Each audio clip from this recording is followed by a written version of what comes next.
Hello everyone, how's it going? I hope you're doing well. On this week's episode, we spoke to Marley in art called Inflair. Great producer, even better DJ, so knowledgeable, but at the same time also so down to earth. An artist in his true form, and in my opinion, one of the ones to look out for this year. He told us all about his musical influences, his early clubbing experiences in Southampton and in Bournemouth, where he's from, his move to Manchester with Ollie, BC and Fletch, how a lot of them are making Manchester unsafe. We also talked about his production techniques, how he managed to find his very own unique and intriguing sound, a mix between deep house and tech house, heavily touched by percussion and soulful vocals, how he manages to stay in shape, not just physically, but also mentally. He shared a lot of tips and tricks that you can apply to your career as an artist, producer, and or DJ. So without further ado, Inflair. I'm very well, thank you. Yourself? How's good, thank you. How's life in Manchester? How's the weather? How's it going? Yeah, probably the biggest thing to talk about is the weather. It's not good. It's not good here. It's pretty terrible, I'm not gonna lie. We had one sunny day yesterday, and I made a conscious effort to get out in the sunshine in the morning, and it was you forget how much the sun helps your mood. It's amazing. So apart from yesterday, it's been grey for the last 6 weeks, I reckon. There's only been a handful of sunny days, so yeah. But the city has a lot of Are you missing the missing sun? yeah, big time. But the city has a lot to offer in other aspects, but weather is no 0 out of 10. Because you're also quite a lot outside, no? Aren't you? I do make a conscious effort to get outside. I do like the hiking stuff outside of the Manchester city centre. It's good in the Peak District, and there's lots of amazing walks. It's good for cycling. So we try and get outside, me and my friends or me and my housemates, like once every week if we're not too busy on the weekend with gigs and networking, all that kind of thing. So, but as spring starts to creep in, I will be making even more of a conscious effort to get outside. Go for a walk in the local park is enough, just to get out of the city chaos. Because we're lucky that Manchester's not too big, that you can kind of exit out into the outskirts and have a bit of peace and quiet in the parks, and then sort of dip in back in. It doesn't take too long. And it's also January, so we're just starting Yeah, out. yeah. Are you doing dry January or anything? Yeah. This has been the easiest dry January I've ever had, which is amazing because I do like a beer and I do like a drink, but I feel like I'm now at a point where my drinking maturity is at a really nice level. So yes, it's cool. I mean, I have an event on the 22nd of February, which is like a Inflair and Friends thing. So I kind of want to use that as a goalpost to have a sort of a big night, or sort of let loose a little bit. But I am going to have a couple of pints on Sunday with a roast dinner, and that's my dry January done. But then I'll probably do another 3 weeks, I reckon, till that date. So yeah, it's good. I'm feeling mentally and physically fresh. Nice, that's very good to hear, especially for the start of a new year and all that. And you mentioned the event. Is that the first one in like that you're doing, like in Flair and Friends? No, I've done. How many have I done now? I've done one before. This is the second one. I did one back in September, but I've played at Eastern Bloc a few times before, which has been wicked. So yeah, really looking forward to it. I've been networking and connecting with some really cool Manchester artists over the last couple of months, and I went to a friend of mine, Bobby Scallop. He runs a party with Els, who's also on the lineup. I went to see them play, and they just played music that I haven't heard in a while, and I was like, wow, these guys, they fully know what they're doing, and it was a really cool vibe. And I said, do you guys want to come down and play? So yeah, they're on the lineup, and then another friend of mine, Brad, who's an avid record collector, really knows his music, so he's going to be playing as well. And it's a friend of mine's birthday as well, and my parents are going to come up from Bournemouth to see me play, which is wicked. Nice. It looks like it's going to be like a very, very big thing. A great Yeah, no, night. it's a wicked venue. It's a sort of an institute within Manchester. It's a record shop and cafe in the day, and then like sort of from Thursday, Friday, Saturday, they do events there. They kind of take all the chairs out. It's proper low ceilings, big sound. It's very tight and sweaty in there, low ceilings, but the vibe is 10 out of That 10. You sounds can't really beat amazing, it. man. Yeah, it's I might good. need to take a flight up to Manchester because it Yeah, sounds please do, amazing. please do. Hopefully bring the sunshine with you as well. Yeah, I hope. I will. I'll bring some. Um, let's dive into like your story a bit because I know like your music. I've been listening to it a lot. I'm loving it. Like it's like you're sort of reviving the old school tech house a bit with some like Yeah. housey melodic elements, and I'm yeah, I just can't stop listening. So I'm very curious about like where your story started because I've seen that you don't have like releases that go back like a lot of years. So I'm No, wondering yeah. if you had like an alias, where did you start out, and how did you get in touch with music the first time? I did actually have an alias, yeah. So I actually did release a few tracks under my name, Marley. So I think I had a release, like a couple of free downloads on a label called Astrofunk, which I was kind of assisting in events and stuff back down south in Southampton at the time. This is when I started playing in clubs when I was 18, and had a few releases with them. And then I did a couple of releases with like a very small label based in, I think it was South America. And then I thought I kind of need to really focus on my sound and not release music for the next few years because I was making okay music. I just wasn't happy with it. I had a lot of learning to do. So it was kind of like a real refreshing realization that I'm just not ready. So in like release wise, that was the kind of first iteration of my kind of music career. But the whole thing stemmed from my dad was a DJ. He still likes to think he is a DJ. um, I started mixing tunes on his Technics when I was 13 in the garage back home, and then yeah, just basically practiced. And I used to rip my mixes onto CD for a really old like CD recorder because I didn't have a lap. I was basically using like a shared family laptop that was really slow. I used to rip the CDs onto there and then listen back to them in my headphones and kind of assess where I was going wrong, like because I was only mixing vinyl, so and I was only learning, so yeah, it was a very formative stage. And then when I was 18, I said to my dad, I want my own setup now. I want my own CDJs and mixer. And I said, look, if I pay half, will you pay the other half? And we both shook on it, and that was that. And I've still got the same setup now. So I'm 27 now, so yeah, I've had the same setup for around 8-9 years, and it's served me well. So my dad was and still is a huge influence on me musically. He used to show me all these like electro breakdance CDs.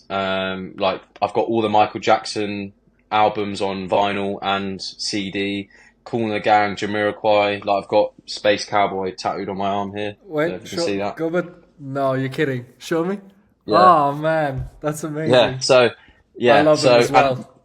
that hat up there, that's a I've seen very it. that's a I've seen it on your yeah. stories once. Yeah, I yeah. love it. So yeah, so I'm a funky, soulful man at heart, and I've always been influenced by early disco and funk, and then when I was young, I just got influenced. I was kind of neglecting house music at that stage, and then when I was sort of in my teen years, I was thinking, wow, this house music is really cool because I was at coming of an age where I kind of understood it, and then my best friend Ollie BC, who I live with now, so we were friends from the age of like 9, 10. So we used to listen to dubstep, drum and bass. Used to like share like early certified jacking stuff. This is when Disclosure were just about to kind of blow up before Latch was even out. So then we had this whole like force of friendship and music just all coming together. So then yeah, I was just a lot of learning, and then the whole like going out thing when I was 16 came into play. I used to go to a lot of drum and bass events. I listen to a loads of drum and bass now. I probably listen to more drum and bass than I do any other genre. Which when I tell people that, they're like, "What the hell?" That's quite strange. So yeah, I mean, I feel like I've had a proper eclectic upbringing between sort of disco, funk, soul, and then drum and bass, and like proper heavy dubstep when like UKF was really on the rise as well. Loved it. Oh, dude, I Yeah, remember. I remember when was it? Like 2011, I think. My first time in London. I went yeah, to like I had no idea what drum and bass was. I mean, obviously I knew the genre, but I didn't know that it was called that because like I grew yeah, up in Switzerland, so like drum and bass, like it was very difficult to find anything there. And I for remember sure. going my first time to London to Fabric, and it said like drum and bass, and I for some reason I thought, oh, it's just electronic music, probably it's house music or like a subgenre of house music. So we went in there and it was drum and bass, and I was the whole night I was like super pissed off because I was like, oh, this is not what I thought it was. And then at some point I started liking it, and then the next day I was like, that was a freaking great night. Like I loved Yeah, it. Like I need to find this music now. Where the hell am I gonna find it yeah, now? So I went and put like drum and bass, and I found the first few videos that I found like on YouTube were from like a collection of music from UKF. Yeah, yeah, legendary. Yeah, yeah. It's such a different energy and different vibe. I mean, I feel like because I associate house music with my career, my work, and then it's so nice for my brain to have a break from that. So. And also like some of the drum and bass sounds and the breaks and the pads and the like a little bit more of the emotional vocals, especially from like the earlier stuff, like Ronnie Size and yeah. that kind of like DJ Markey, huge DJ Markey fan. I'm actually going to go see him play on a Wednesday night in Manchester Oh, is he next playing week, there? which is crazy. So at a really cool place called Ramona. So yeah, I'm gonna be drum and bass skanking on a Wednesday night. Can't wait. Nice. That sounds amazing. Yeah, because I did that in London once where one of my friends was playing, like he had like this event going, Soul in Motion, and it was the craziest thing I've ever experienced, I think, clubbing wise, because they never put out the lineup, so it was just a regular monthly thing. It was in Bethnal Green somewhere, I think, Yeah, and yeah, I know Bethnal Green. Yeah. at some point, like my friend's playing, and then just Goldie walks in, takes over the decks, plays for like 40 minutes, and then after him, Optical plays, and Oh no way, that's he mental. just rips the whole place apart. Like everyone was jumping. People had to tell him to like calm down, like to calm the crowd down because the whole thing was like shaking. It was like a super small club, like 100 people max. It Wow. was the most insane experience I've ever had, like Yeah, clubbing wise, and it was like super tiny. So yeah, drum and yeah. No, bass, next level. yeah, I owe some of my best nights to drum and bass for sure. Definitely. And what was your first? Because that was sort of like your first clubbing experiences, right? In where were they? So yeah, I started going out to clubs when I was 16, in Bournemouth and Southampton, and back then the scenes in Bournemouth and Southampton were quite a lot different to what they are now, and obviously it's quite sad because it's not just a southern UK based thing. That clubbing culture is on the decline. It does struggle, venues struggle to pay their rent and etc. So there were a few more events and parties, and bigger DJs used to come down and play and be more inclined to play back down in Southampton or Bournemouth. And there was a few clubs that were kind of institutionalized in Bournemouth and Southampton. Like you had the O2 in Boscombe, which is just on the outside of Bournemouth, which is an amazing venue. Got a lot of history there. Halo, which is where we had a residency for a few years with our event Move Your Feet. Had a lot of big DJs there and used to see a lot of big DJs play there. We had like Junk in Southampton where I started going out. We used to see Scream, Nick Curley, Josh Butler, like Dennis Salter, Jasper James, all these amazing DJs played to very small crowds with amazing sound. And yeah, it closed down and it got turned into a club called Rebel. And it just kind of got drowned out by a big club called Switch, which is like kind of the main big venue in Southampton, and a lot of smaller clubs unfortunately struggled. So my first early clubbing experiences were in Bournemouth and Southampton. Then I started going out to Ministry of Sound on the train to London because I'm a huge Defected head. I mean, the early kind of Defected Amsterdam CDs Likewise. I was collecting, yeah, like 2010, 2011. So I started going to Ministry of Sound because the train from Bournemouth, if you get the fast train, it's only about an hour and 40 minutes. So we used to get to Elephant and Castle, get to Ministry of Sound, and then basically stay at the club until 6, 7 in the morning, then go straight back to Waterloo, and then just go home again. So we did that quite a few times, and then we used to go to Bristol. We used to go to Motion as well. Motion is an amazing venue. I saw Jasper James there. He played for Jack Master's event. Was it Numbers or Master Mix? One of the two. I don't recall. Yeah, but it was insane. And then I saw like Eats Everything at a mad Resistance techno night there. So I was kind of just experiencing all these different sounds at that point, from the age of like 18 to 21, 22, and I was going to like all the Elrose and Southampton, Bristol, like London, Bournemouth, kind of within the south. It was insane. So then it kind of ventured between actually raving and then putting on parties in Bournemouth and Southampton as well. So yeah, it was a nice transitional phase. How did you then move to Manchester? What made you want to make the move?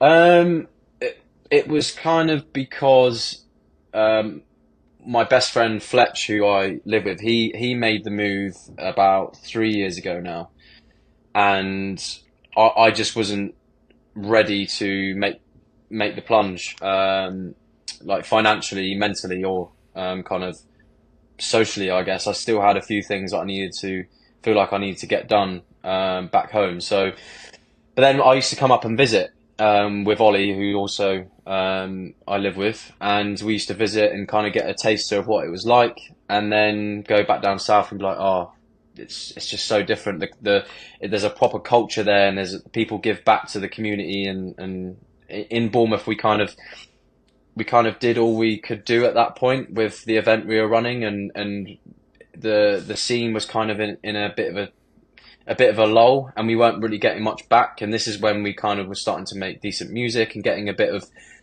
traction from like AJ Christo, Calvin Clark, and the Mason Collective boys, and I was starting to connect with a few of the Manchester crowd when I used to come up and visit to see Fletch play, or just to see him basically. So it's kind of like a logical move, I guess, because I was always set on moving to London because it's not too far away from home, and the London scene is infinite. So, but then it was kind of I'll never forget the moment I actually decided. I was in my car on my lunch break. I used to be a roofer. I was in construction for a couple of years. So, and I remember I got the message from Ollie saying, I'm deciding to move, that's it. And I was listening to a podcast at the time, and it was about making the people that get far in life are really good at making decisions. It was quite a weird moment. I was thinking, now is the time that I can literally make such a pivotal move. And that's it. I basically, told my parents, and then we moved up in that October. And the rest is history. And now you live with Ollie, you said, and Fletch, which they're also producers, right? Because I think I've seen some stuff on Spotify, especially Fletch, if I'm not wrong. Yeah, so Fletch is, he's like signed on Pacate, Jean-Pierre's label, Noah, the list goes on. Very, very, very pivotal, and very like a big, strong character in the especially in the Manchester scene, which is, it's quite weird because everyone's like, how did three lads from Bournemouth, which isn't the largest town or that really interesting in the music scene, just move to Manchester, and they're all just here? Like, it's people freak out. They're like, oh right, you're all from the same place. Who are these three guys? Yeah. Who are these three guys trying to just take over? Like, just go away. But and then Ollie, he's had some decent releases out on some Miami-based labels. He's doing really well with 2.5 Cats with Miguel and Tons. I think he's got a forthcoming release out on Mason Collective's label Whippin as well, which we both released on the various artists release last year. Yeah, it's really nice because we both have quite different sounds, but we all kind of dip our toes into each area of each other's music. So sometimes me and Ollie will get in the studio and he's really amazing at percussion, and I'm quite percussive bass as well, but I base that around sort of a bit more deeper sound. And then me and Fletch might make some music and he's a bit more like knowledgeable with vocals and melodies, and then I kind of bring my vibe to him. So yeah, I mean, we're all best mates at the end of the day. We all are brothers, and we look after each other a lot. But musically, we all align as well. But we all have our differences, because it would be boring if we were all making the same kind of sound. I don't want that. And so it's cool. I see on your stories that you spend a lot of time like jamming out and like producing. Is that where you are right now? Is that the studio? No, so I have my own setup here. So I've got my monitors here, MIDI keyboard here, like below me. Nice screen. This is my bedroom, but luckily my bedroom is a large room, and I've got like a separate section around there for my bed. Got all my turntables behind me. So I kind of use this space as a learning area, just to kind of create ideas. And then Ollie has his own setup in his room as well. And then Fletch has a studio about a 5-minute walk away. And then we all pay towards the studio space. And then when Fletch is away with gigs, or either of us are away, we kind of get in there and like either jam more or finalize ideas. And he's got an amazing setup in there. He's got some Genelec AT40Bs, proper GIK acoustics. I brought some of my old acoustic panels from my old studio back home up with me. So we kitted it out together and it sounds very good in there. So we kind of use that as a finalizing tracks zone and real like lock in, because it sounds great. So yeah, it's nice to have two different spaces to kind of create and finish music basically. Does he also have like a DJ setup in there? I'm just wondering like how it works when you're both like making music and you're just like banging on the wall like, turn it down, it's my turn. Oh no, I understand what you mean, because I mean, to be fair, if I'm making tunes here and he's making tunes next door, I can't really hear what he's doing. But I tend to use, if he's producing next door, I mean, it's not too loud, but I tend to use my headphones anyway, because when I'm at home, it's nice to just put my headphones on and just kind of get locked in, especially if I'm doing more intricate producing, when I need to be more aware of what's going on. So, because this room isn't acoustically treated at all, so it doesn't sound great. So, but I do have a DJ set up here, which they're my turntables, but they're his decks, because we thought it'd be pointless having two sets of decks here. So, and then Fletcher's got his own setup in the studio as well. And because you mentioned also your releases, I want to talk a bit about that, because I'm very interested in your workflow. I'm interested in like how you finish, like how you work on music, how you finish music, because your releases, I mean, you mentioned earlier you released on, was it Whippin? Is it Whippin? Yeah. Whippin. You also released on Mendo's label. He's from Switzerland, I think. He is, yeah. That's probably the release I'm most proud of, because I mean, I've been listening to Mendo for absolutely ages, and he's quite an influential artist on me, and especially Ollie as well. So I've got a few of his tracks that have been in my record box collection since I've started collecting digital music. So that was a very weird thing to happen. It was very surreal. So yeah, shout out to Mendo, amazing producer, lovely guy, great to work with on that release. Clarisse, and that did really well. So that got to, I think it was number 6 or 7 in either the Tech House or House. When was that? The hype chart. I can't actually remember now. I think it was September. Okay. Yeah, September, October time that came out. What, last year? Yeah, last year. Yeah, and that was getting some really good, support. Wait, because this came out. Wait, I'm a bit confused, because I thought that was. Oh no, that was after the Inermu release? Because I thought Inermu was after Clarisse. I must have mixed up something. Yeah, Okay, okay, I okay. think they were within sort of 6 weeks of each other. I think maybe I don't know. And Um, the sorry, go on. yeah, so the Inermu release was before that, and that was a huge kind of box to tick off, I guess, because I've been big fan of James and the label for many years, and I've sent him music at least 3 or 4 times before, and it's never been up to scratch. And the music that I actually sent him that got released, I wasn't expecting him to actually like it or to kind of because it was a bit different. So especially my favorite tune on the release, Au revoir, which is yeah, it's probably one of the best tracks that I've made personally. But so yeah, he said he loved them and he wanted to release them and he tested them out in the clubs and I was like, wow, sick. So for me, yeah, that was a big goal of mine to achieve, and I do look back on it now and smile and be you got to be grateful um, to because a few years ago, if someone told me that I would have released on Inermu and been talking to Mendo on Instagram about releasing on Clarisse, I'd be like, nah, mate, shut up. So, yeah. I also think that James and Mendo are a big stamp of like quality, if you ask me, as in like their labels, because they've signed a lot of big artists. They have played like in very good clubs. Like not we're not talking like commercially like big, but like the most Yeah, important ones. yeah, So they're definitely. really like a stamp of quality. So yeah, big up, man. Like also the release is insane. So I don't Oh, see how cheers, mate. Appreciate you that. would not take that.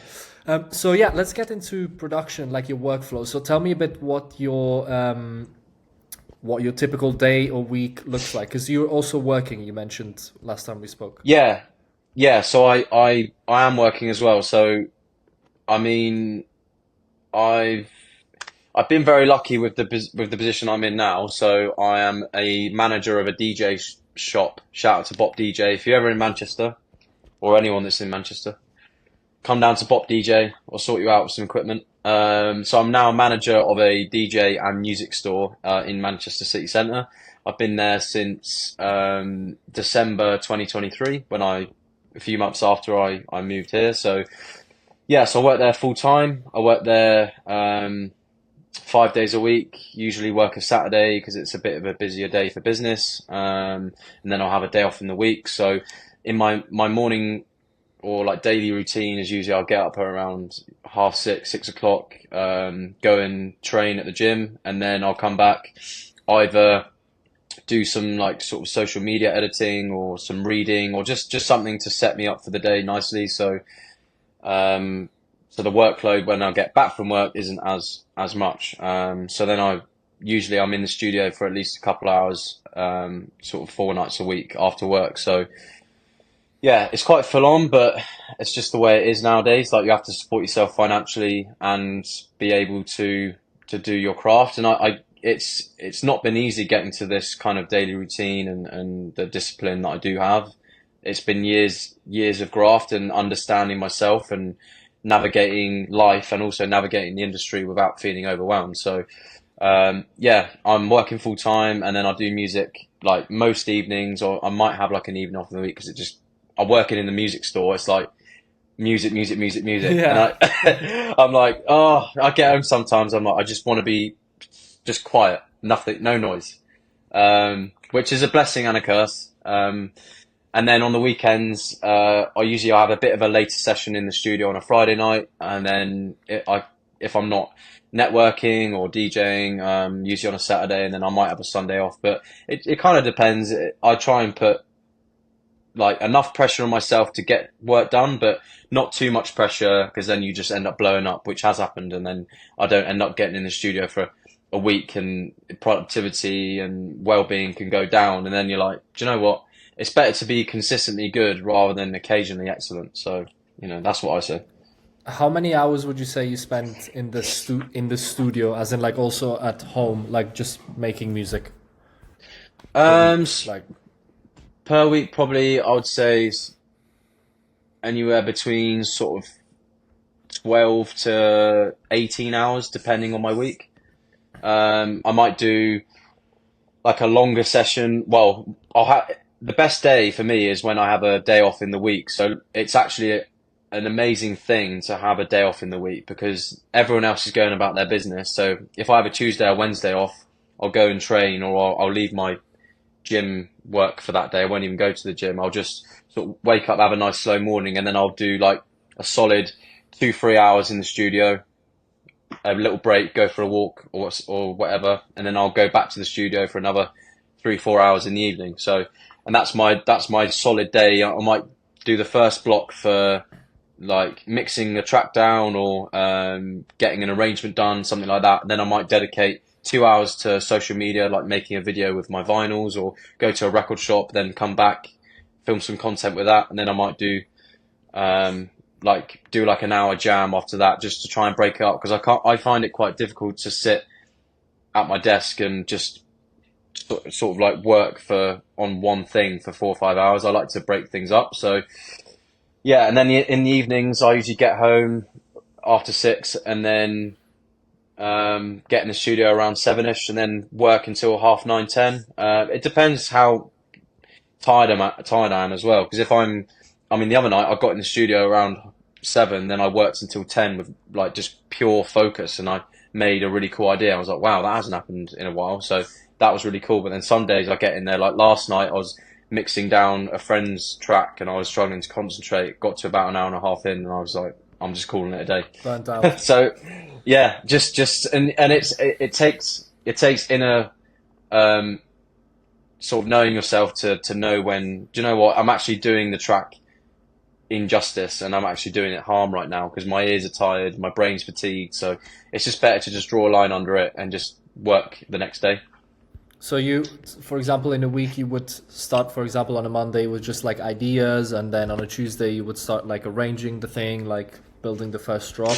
Like, do you sort of like separate the process of writing one track, or do you work on multiple projects at the same time? Oh yeah, I work on multiple projects, and I have worked like that for quite a few years now. So at the moment I've got around like 4 or 5 tracks kind of on rotation. So at the moment I've finished a few tracks, and then the ideas that I've made sort of like the week before that are now in like arrangement and like final kind of 20-25% stage, because I find it a bit, I don't know, a bit repetitive just working on one thing. I like to sort of learn something from one project, then take it to the next. So that's usually how I work. So like this weekend, I'll be wanting to box off ideas that I've written either this week or like the last few weeks. So that's kind of how I work. Unless I've got like someone telling me I want to release these, can you get these done? I'm like, yeah. Then it's like it gives you the kick up the arse to just get it done. Because if you've got a deadline in your head, it's like now's the time to work and actually get these pre-masters done. Then send them off. How do you keep track of like the process of, or like the progress of each project? Do you have like a system or like? I don't really have a system. I tend to. So what I do is if I make an idea, I'll kind of do a process of thinking, well, is it making me dance? Like, how is it making me feel? Is it actually worth giving the time to arranging this bit of music that I've made? And then if it is, I'll just do the arrangement there and then. Like, just that's one of the best tips I can say is, once you make an idea and you feel in your heart and your soul and it's getting you moving, just get the arrangement done in that session. Don't just wait on it. Even if it's just a basic like first drop, then a little few breaks here and there, or like and a sort of 6 minutes, and just get a few chunks kind of laid out visually and mentally. It's a huge weight off your shoulders, I find. So that's kind of what I'll do is I'll make an idea, and then I'll get a solid first draft done. Then I'll bounce it out to SoundCloud.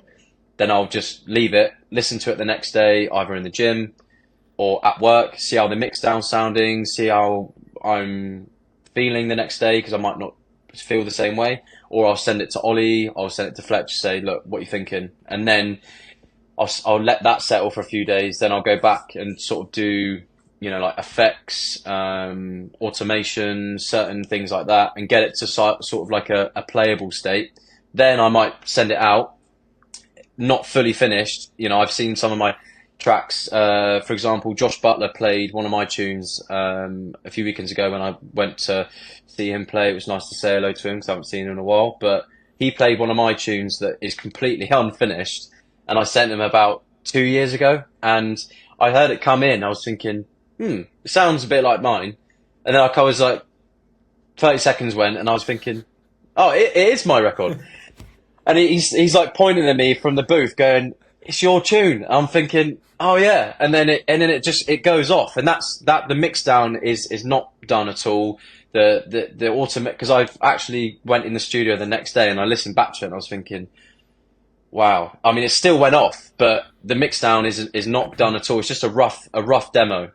So it just goes to show any producers out there, if my best tip is to just get the vibe there, just send it out, and then if DJs or labels go, yeah, I want it, or I'm feeling it, can you finish it or adjust it? Or they might give you a few tips or pointers and kind of what direction to do the effects or vocal adjustment, anything like that. And then you go, okay, now I've got a nice clear roadmap to get it to that 100% stage, rather than wasting time and getting it 100% done, then sending it out. I always think it's just get it sent out at that kind of 70 to 80% stage, and then if the vibe's there and it goes off, it gets people dancing, you're onto a winner. So that's kind of my rough process, I guess.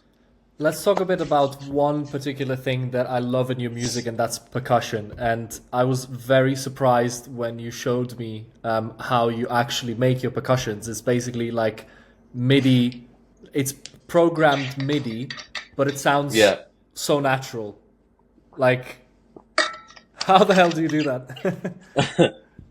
I don't really know. So I've always had a fascination with percussion, and I feel like I have to have some form of I don't know, I wouldn't say tribal, but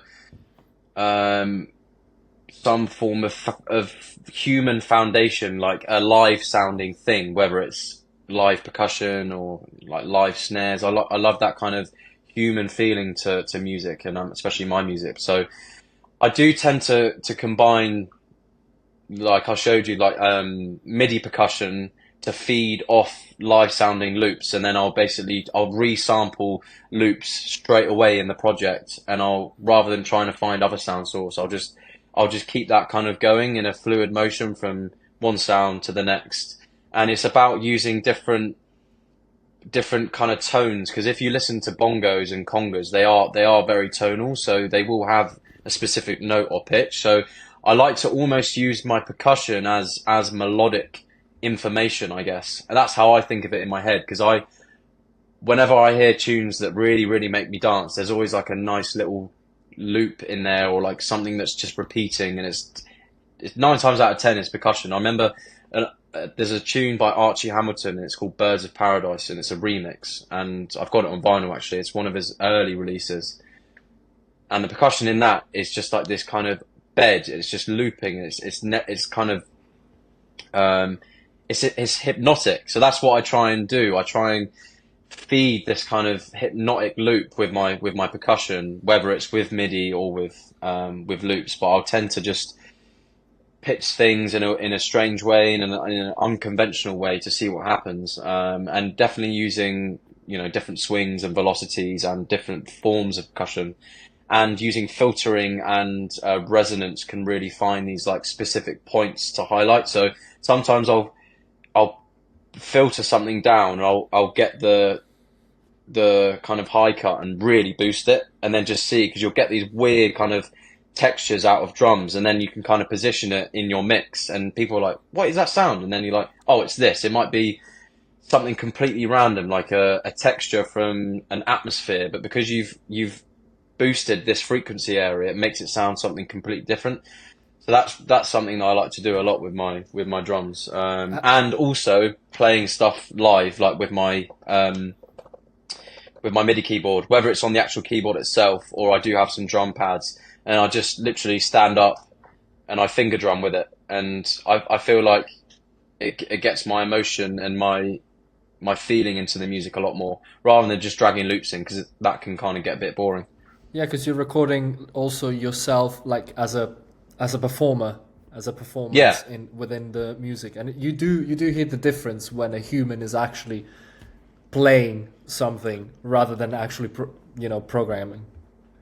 definitely, yeah. And it's all about the getting the balance right with, I find, with using the tools that you have, and well, the tools that you have in your toolbox, whether it's within Logic or Ableton, or getting the most out of your plugins, but also just stick to the basics, because some of the best tunes that make you go, wow, that's an absolute slapper, don't really have that much going on, and they allow each of the drum parts to just breathe and have that space, and the time between each segment. If you're, I always find that the tracks that make me dance the most, that I can kind of have a little bit of processing time in my brain to figure out what's actually rhythmically making me feel that way. That's what I try and do with my tracks, is not trying my best not to overload them, because it's quite easy to get in that kind of creative state and kind of put things like put a sound like every one bar, or every like half a second, and then actually if you listen back to it and go, that's too repetitive, I need to leave some space for another element to come in at a later stage. So yeah, it's all about that kind of balance, I guess. And you mentioned earlier that you had sort of like a break from producing because you changed your name and you felt like you had to sort of like work on your music first without releasing. How Yeah. was the style that you were making before similar to that? Did you like practice the whole like percussion thing? How did that sort of like, how did you transition into like Inflair? I've always liked the deep sounds. So I've always based my music around like I call it a vibe bed. So uh, like a foundational thing, whether it's a chord, a pad. To be fair, I was making not dance floor music, based music, but more minimal sounds. So I was kind of really into the Romanian sound, like Silat Betsky, um, Oliver Romero, like Io Mullen, artists like that, Victor Udvari, amazing producer. So these kind of housey guys that have a more minimal sound, and I was making a lot more minimal music before minimal was now seen as kind of the minimal deep tech, and like the Max Dean kind of sound. This is like more really underground minimal that you go to see in Slovenia and Romania, and go to some waves and listen to it. I was properly into that sound, and then I kind of thought, I don't really want to be just pinholed into that kind of genre. So I had to just take stock and think, what music do I play? What music do I DJ? What music do I want to play in clubs? And what music makes me feel that kind of way that really gets me excited? That's when I kind of started transitioning and experimenting and making just so many ideas with different drum grooves, different styles of drums. And that's kind of what pushed me into the direction that I'm doing now. So, and then that's when I started to discover like the UK tech house legends like Terry Francis, Nathan Coles, Jay Tripwire, that kind of sound. And it's kind of, for me, it's a process of discovering new music and new artists on like discogs, and really digging music, because I am a DJ first. I'm not a producer first. I am a DJ first. So, and then I sort of use that inspiration and influence into my production. And it was kind of just a feedback loop of that for a good couple of years, at least 2-3 years. And then, yeah, and then my first proper release with Origins was like a real nice combination of so Sunrise and Sunset are really, really deep tunes that I'm still super proud of now, that are more warm-up based, but you can kind of listen to it at an after party if you want, if you're just coming down or anything like that. So,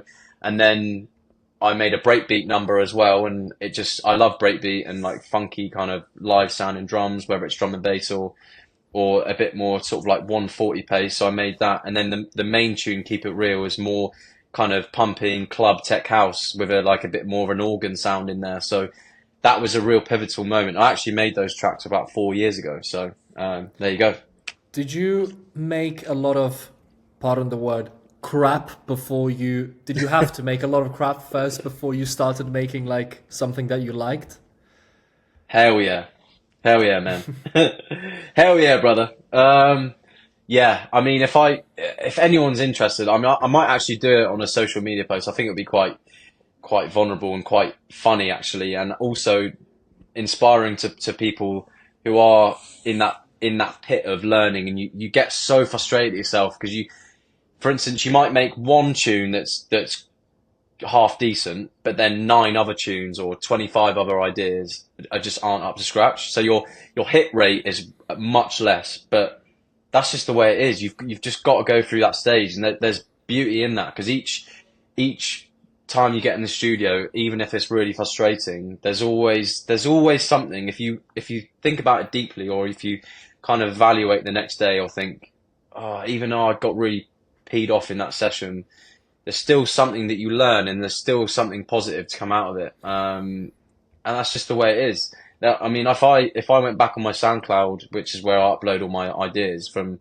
5-6 years ago, yeah, there's a hell of a lot of bad ideas in there, but also there's a lot of good ideas that at the time I just didn't have the knowledge to give them the justice that they deserve. So I mean, a good example of that is I made this idea 6 years ago, and I re-listened to it a couple of weeks ago, and I instantly went, wow, that's got something to it. And I found the project, and I've redone it, and it sounds really good. So there you go. The importance of archiving your projects, no? Yes, the importance of archiving your projects, and also I use Logic. I put my Logic projects into years and then into months, so I can actually go back into 2019 folder and find what I was making in January. So then you can kind of cross-reference old projects, but some projects you're like, oh no, you've convinced that you've lost it, and then you can somehow find it, hopefully. Somehow it pops up and you're like Yeah. trying to find something else, and then this comes out and you're like, oh shit, this was it. Yeah, no, that's happened. I've been looking for something else, and then gone into another project and gone, oh my God, I remember this one, and then ended up getting distracted and working on that one. So You mentioned mental health as well, just quickly there, because you mentioned about, getting frustrated in the studio, or like getting through that phase where you do make a lot of shit music. yeah, Mental health is also very tied to physical health. And I think I saw that you have like is it a training coaching program? Like it's called Rave Ready Fitness. Can you tell us a bit about it? yeah. So I mean, I've been into fitness and health for a long time now. So I did study it at college, and I was going to sort of move into coaching and personal training at the time. But at that time, the music thing and the running parties and events and DJing was just starting to really, really happen when I was 18. So then I thought, oh, I don't know what to do. My mum was like, you've got to finish your college course, whatever you do, you're not just going to drop out. So I was like, okay, I'm going to finish it. I didn't go to uni or anything. But I kept training in the gym. I was playing rugby at the time. I stopped playing rugby because I dislocated my shoulder, and I just was then moving into a lot of DJing and really getting into my music. But I've always been in the gym and focusing on how I look and how I feel, because I feel like it's the foundation of everything to me, in my opinion. Like your health is absolutely everything. So, it's an amazing thing, because it's taught me how to be disciplined with food, and how to be disciplined with your routine, and also your sleep, and noticing how when you don't treat yourself in a positive way, when you don't sleep well, you eat like crap, you might smoke or take certain substances. After a certain amount of time, you think, yeah, I don't like feeling like this anymore, because I'm very aware that how good I feel 95% of the time, because I do focus on my health and fitness, which then benefits my music. Because if I train and I go out for a run, or I go out on the bike, or do some deadlifts or whatever, they're the times when I just release all the negative energy and I have all these creative ideas, and then it benefits me in the studio. So I'm actually sort of how many years I've been training now in the gym. So I started in the gym when I was about 17, so around 10 years, and I've been pretty consistent with it. So now me and Ollie, who's also been there with me on the training journey for around a similar amount of time. So we started Rave Ready a good few months ago because we feel like it's something that we can give back to the community, and also hopefully as we grow as artists, we can kind of connect with people in the club scene and give them advice if they're struggling with their nutrition, their sleep, their training, and how they can balance a full-time job, music, and also keeping healthy, because it is very hard. It's not easy. So, but we've managed to do it, and we're still here, and I mean, I've never felt so fit and strong and healthy. So, and long may it continues. I mean, even as a full-time touring DJ and artist, it's probably very difficult to stay healthy on a consistent level because of the lack of sleep, and like you're constantly in Yeah, clubs. You're probably getting like drinks handed over. So like, yeah, I think it's a very yeah. cool thing that should be pushed more as well. Yeah, yeah. I mean, I haven't got to the stage where I'm touring consistently, but I have gone through periods of gigging sort of every weekend. And then it's just, I mean, I have a motto where, I say only a party if it's a party. So if something isn't worth it, or if you've got like a really big gig, or there's a few people that you want to connect with and network with, just taper back and be very self-aware that what goes up must come down, which I've done a lot of. I've done a lot of partying, and I've had some amazing times. But also, it's through that you realise that if you go out on a Friday night and you have a few drinks, you might feel a bit groggy on Saturday. Then you're kind of chasing the tail on Saturday night.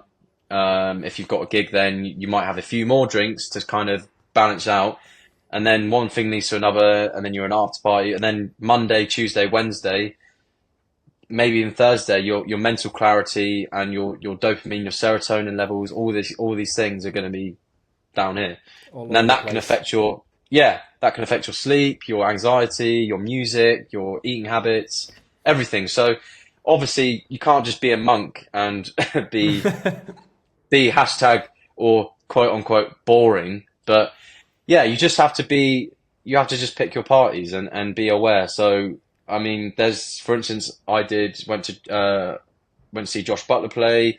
There was lots of people that were having a good time, and I was just sober on the 0% beers, and I was back home in bed by 2 o'clock. So for me, successful night. Obviously, I was a bit tired the next day, but if I was to drink, then, it'd be a lot worse. So, for me, it's just all about balance and kind of almost in a way earning the right to party and earning the right to have a few drinks and let loose, because it can't just be all guns blazing all the time. And hopefully when I do start touring more, I'll have things in place, like I'll take my running shoes with me. I might take some like not elastic bands, um, take some weighted bands with me so I can do a few exercises in the hotel. I'll maybe sort of research the area where I can hire a road bike so I can maybe cycle. I'll just hopefully have disciplined things in place that, if I'm touring, then I can at least get some form of exercise in that can benefit me. And having the knowledge that I do have training, I can smash out a 30-minute workout with no weights and feel the burn. If you train with me, you know what I'm on about. We need to organize that because I'm also like very Yeah, into sport, and I actually had to get into like more consistently into fitness and gym as well because of my shoulder as well. Not quite sure what happened. I didn't dislocate or anything. It's just from sitting and all the time on the laptop. I had like, yeah, I don't know, tiny bit of tendonitis, I guess. But yeah. yeah, It so can happen. I'm trying to be very how do you say disciplined with my Yeah. workouts now. Um, Back to music. I'm very curious. What is the one lesson that you learned, or like just in general? What's the thing that you learned that sort of how do you say pushed your music to the next level? Oh, that's a good question. What's pushed my music to the next level? For me personally, it's probably having a bit more belief in myself, because at at a few stages of my learning or my producing, I would really hold back my music. I would not send any out, and I would be like kind of really self-analyzing, and then eventually I would send it out, or maybe show it to Fletcher or Ollie, and they'd be like, "Wow, this is, you need to go with your gut more." And there's certain tunes where I would I would self-analyze and kind of doubt it so much that I would take it in completely the wrong direction. That it was telling me all there, like from the off, this is enough. This is the tune. You don't need to overproduce it or take it in a different direction. You need to trust your gut. So I feel like that's the one thing that's really taken my music to the next level and giving me that Inflair sound, is that I've just stopped overanalyzing music and taking influence from other producers and just stuck to like my feeling in my gut, and then that's evolved into certain sounds and certain choices that I do in the studio, and then that's me to a T now, I guess. Basically, to not overthink where you're going with your style, but listen more to your instincts, basically. Yeah, literally listen to your instincts, because I make my best music when I come into the studio like the other night, and I said to myself, I'm just gonna literally have a jam and just see what happens. And because you do get into your ear will pick up on certain sounds, and you get into certain habits, and you go reach for certain things, and you just come into this natural flow, that is you as an artist, and what the picture you're trying to paint. So rather than sort of doing it in a kind of structured analytical computer way, I would almost be a bit too robotic in those stages, and then out of that I'll be like, I don't actually like what I've created here. So definitely just having that instinct and just getting into a creative flow is the one. Last question. New year, what's in it for you? What do you want to achieve in 2025? 2025 for me is um, definitely DJing more at venues that are sort of a level above, I guess. Doing more vinyl stuff. I love my vinyl, and I want to do a few like more Inflair and Friends, potentially at different venues as well. I've got a release coming out next month, on a US based label that I'm super happy with.